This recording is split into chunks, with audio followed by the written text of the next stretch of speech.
On le rappelle, l'armée russe, on le voit sur cette carte, continue son avancée terrible dans le Donbass. Elle affirme n'être plus qu'à 10 km de la ville de Pokrovsk, ce nœud stratégique dont les Russes veulent absolument s'emparer. Les Russes s'approchent tellement que l'Ukraine a décidé d'évacuer les familles avec enfants qui se trouveraient dans les environs. Ça devient compliqué. Oui, 12 km, c'est largement la portée de l'artillerie des Russes. Donc effectivement, je comprends que ceux qui restent comme famille, parce que je pense qu'il y a pas mal qui avaient déjà dû être évacués, soient plus là. Donc c'est un Pokrovsk qui est une ville militaire importante pour les Ukrainiens, parce que c'est un endroit d'où part toute la logistique pour le front. Pas simplement sur une direction, mais sur plusieurs directions du front. Il faut imaginer que les militaires, ils ont une vision de la carte et de la géographie qui n'est pas du tout celle des civils. C'est-à-dire qu'on voit le terrain comme étant un appui pour la manœuvre. Et les villes font partie du terrain. Voilà. Et donc la ville, c'est ce qui permet d'avoir des dépôts, éventuellement de scinder ces dépôts pour ne pas mettre tous ces dépôts logistiques au même endroit.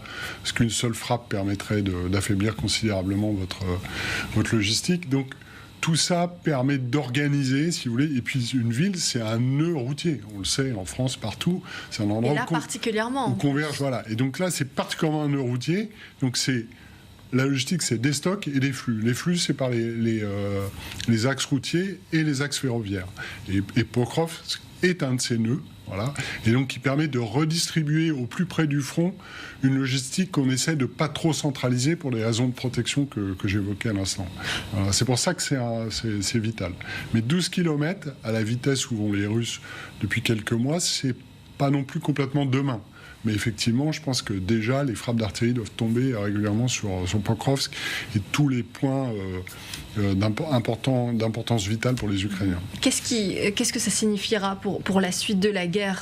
On comprend que c'est donc une très mauvaise nouvelle pour les Ukrainiens si cette ville de Pokrovsk tombe entre les mains des Russes. Alors c'est une mauvaise nouvelle, c'est certain, parce que d'abord ils reculent et on le sait que par grignotage successif, les Russes réussissent à les faire reculer dans cette région depuis plusieurs mois maintenant. D'ailleurs, intéressant après de comparer avec ce que font les Ukrainiens côté russe, mais tout à l'heure. Là, c'est une mauvaise nouvelle, je ne peux pas m'empêcher de penser que quand même les Ukrainiens ont déjà la solution, ont déjà réorganisé leur dispositif en vue de la perte de Pokrovsk. Maintenant, ce n'est pas parce que Pokrovsk est à 12 km que Pokrovsk est pris. Voilà. C'est beaucoup plus dur de prendre une ville, c'est beaucoup plus défendu que d'avancer en race campagne. On se souvient des fameuses batailles de Bakhmout qui avaient duré pendant des mois. Etc., ça a duré des mois.